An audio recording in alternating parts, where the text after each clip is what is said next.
नमस्ते फ्रेंड्स, आज हम बनाएंगे हरी मिर्च और करौंदे। तो जो करौंदे होते हैं ना, वह बारिश के मौसम में ही आते हैं। जब ककोरे वगैरह आते हैं ना, तो करौंदे भी आते हैं। तो कुछ एक आधा महीने ही आते होंगे। और वैसे तो आजकल हर सब्जी हर चीज़ हर सीज़न में मिल जाती है। तो यहाँ पर मैंने कुछ करौंदे ले लिए हैं और कुछ हरी मिर्च ले लिए हैं। तो इनको मैंने अच्छे से 2-3 पानी से धो लिया है। तो जो करौंदे होते हैं ना, ये खट्टे होते हैं और मिर्च होती है तीखी। तो इन दोनों के कॉम्बिनेशन से हम जो रेसिपी बनाते हैं, या यूँ कहिए जैसे आप मिर्च छोंकते हैं, इसी तरह से मिर्च करौंदे और मिर्च को दोनों को मिलाकर छोंका जाता है।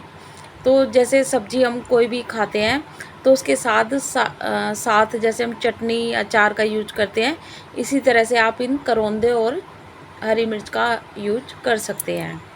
तो यहाँ पर जो करौंदे अगर ख़राब हो कहीं से, तो उसे काट के थोड़ा सा निकाल दीजिए। और इसमें ना कुछ बीज होते हैं, तो उन बीजों को बीज से निकाला जाता है। अगर कच्चे बीज हैं, आराम से कट जाता है, तो उसे एक आधा को रहने भी दीजिए। लेकिन अगर थोड़े पक्के से बीज हैं, तो उन्हें आप छुरी की नोक की सहायता से निकाल दीजिएगा। अब इस तरह से आप जब करौंदे को काट लें अच्छे से, तो ये देखिए मैं बीज निकाल रही हूँ। तो कई बार है ना, मार्केट में करौंदे काफ़ी तरह के आते हैं। एक ये लाइट कलर के होते हैं और एक बहुत ज़्यादा डार्क कलर के होते हैं। तो आप देख लीजिएगा कि आपके बाज़ार में कौन से करौंदे अवेलेबल हैं। तो यहाँ पर ये थोड़े ज़्यादा मतलब लाइट भी नहीं है और ज़्यादा डार्क भी नहीं है, तो थोड़े मिक्स से हैं। तो यहाँ पर मैं ये करौंदे ले आई थी। और मिर्च जो इसमें यूज करते हैं ना, वो इस तरह से बड़ी बड़ी मिर्चों का ही उपयोग करते हैं। तो जो मिर्च है, मैंने उसको पहले बीच में से काटा, फिर उसे और दोबारा काटा, यानी कि 4 हिस्सों में काट कर फिर उसे बीच में से हाफ कर दीजिए। तो मिर्च है जो कट कर छोटी भी हो जाएगी। और जो हमारे करौंदे हैं, बीच में से हाफ करके ही काटने हैं और जो बीज है उसमें से निकाल देते हैं। तो अगर आप खाली करौंदे बनाएंगे ना, तो उसका टेस्ट अलग आएगा।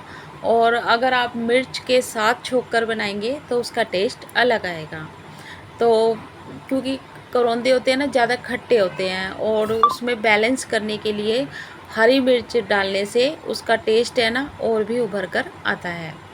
तो इस तरह से आप क्वांटिटी देख लीजिएगा कि जैसे हम करौंदे मिर्च छोंकते हैं ना, तो मिर्च थोड़ी कम होती है और करौंदे थोड़े ज़्यादा होते हैं।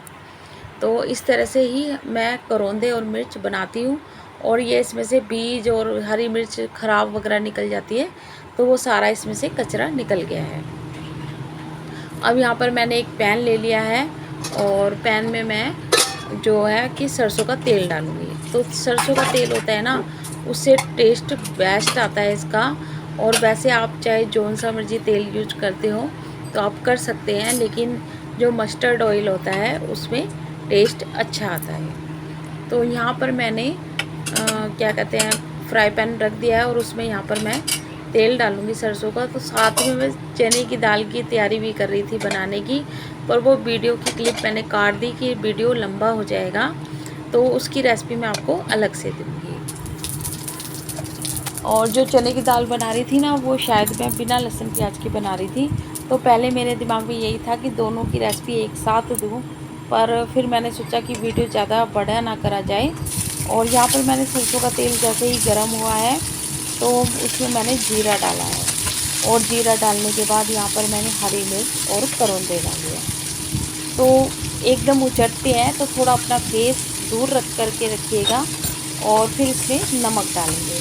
तो नमक इसमें थोड़ा हल्का सा ज़्यादा ही डलता है, क्योंकि जो मिर्च का तीखापन और करौंदे का खट्टापन, उसको बैलेंस करने के लिए हमें नमक भी बैलेंस में ही डालना पड़ेगा।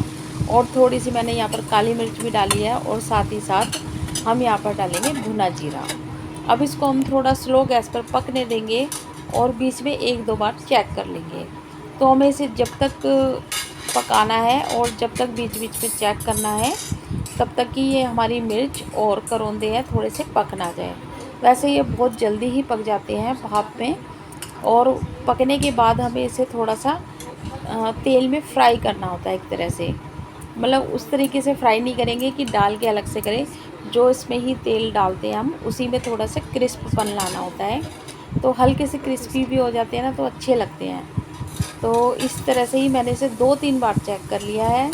और जब हमारे मिर्च और करौंदे पक गए अच्छे से, आप किसी चम्मच की सहायता से इसे दबा के देख लीजिएगा, तो आपको पता चल जाएगा कि मिर्च और करौंदे हैं जो अच्छे से पक गए हैं। तो अब आइए इसको हम थोड़ा और पकने देते हैं। तो जो मिर्च और करौंदे होते हैं ना, खाने में बहुत टेस्टी लगते हैं। तो जो भी अचार के, चटनी के शौकीन हो, तो उन लोगों के लिए तो ये बहुत ही बेस्ट है। तो फाइनली हमारे जो मिर्च करौंदे हैं पक चुके हैं। और अब हम इसे थोड़ा सा सूखा, मतलब कि बिना ढक्कन के ही से हम इसे हल्का सा रोस्ट करेंगे। तो जब इसमें तेल सा अलग आ जाए, तो आप समझिएगा आपके मिर्च करौंदे बनकर रेडी हो गए हैं। और ऐसा करने से ना उसका टेस्ट भी अच्छा आएगा, और उसका उसमें है ना, मतलब देखने में भी अच्छे लगेंगे। तो अगर आपको मेरी ये रेसिपी पसंद आई है तो मेरी वीडियो को लाइक, शेयर एंड सब्सक्राइब कीजिएगा। Thanks for watching.